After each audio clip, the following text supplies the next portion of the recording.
ભારતના ચૂંટણી પંચ દ્વારા હાલ ચાલી રહેલી SIR સ્પેશિયલ ઇન્ટેન્સિવ રિવિઝન મતદાર યાદીની કામગીરીના ભાગરૂપે આજરોજ તારીખ 19/12/2025ના રોજ જામનગર જિલ્લાની મુસદ્દારૂપ મતદાર યાદી ડ્રાફ્ટ ઇલેક્ટોરલ રોલ પ્રસિદ્ધ કરી દેવામાં આવેલો છે। SIRની કામગીરી 4/11/2025ના રોજ શરૂ કરવામાં આવી। ત્યારબાદ BLO દ્વારા 1241 BLO દ્વારા તમામ મતદારોની ઘરની મિનિમમ 3 વખત મુલાકાત લઈ અને એન્યુમરેશન ફોર્મનું વિતરણ કરવામાં આવેલું અને એમના દ્વારા જે એન્યુમરેશન ફોર્મ પરત મેળવવામાં આવ્યા તેની ચકાસણીના અંતે આજરોજ મુસદ્દારૂપ મતદાર યાદી ડ્રાફ્ટ ઇલેક્ટોરલ રોલ પ્રસિદ્ધ કરવામાં આવ્યો છે। આજરોજ પ્રસિદ્ધ કરવામાં આવેલા રોલમાં કુલ 10,63,620 મતદારોનો સમાવેશ કરવામાં આવ્યો છે।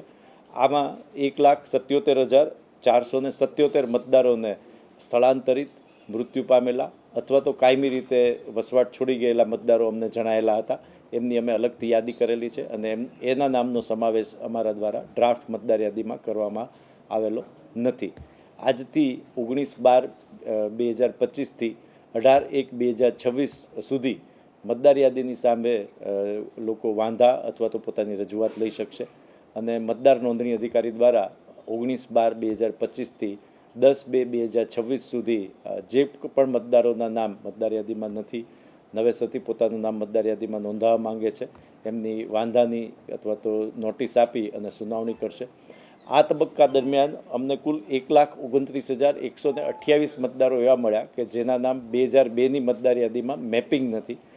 આ મતદારોના નામ સ્થળ ઉપર પોતે રહેતા હોવાથી એમના એન્યુમરેશન ફોર્મ ભરાઈને આવેલ હોવાથી મુસદ્દારૂપ યાદીમાં ડ્રાફ્ટ ઇલેક્ટોરલ રોલમાં સમાવેશ કરી દેવામાં આવેલો છે।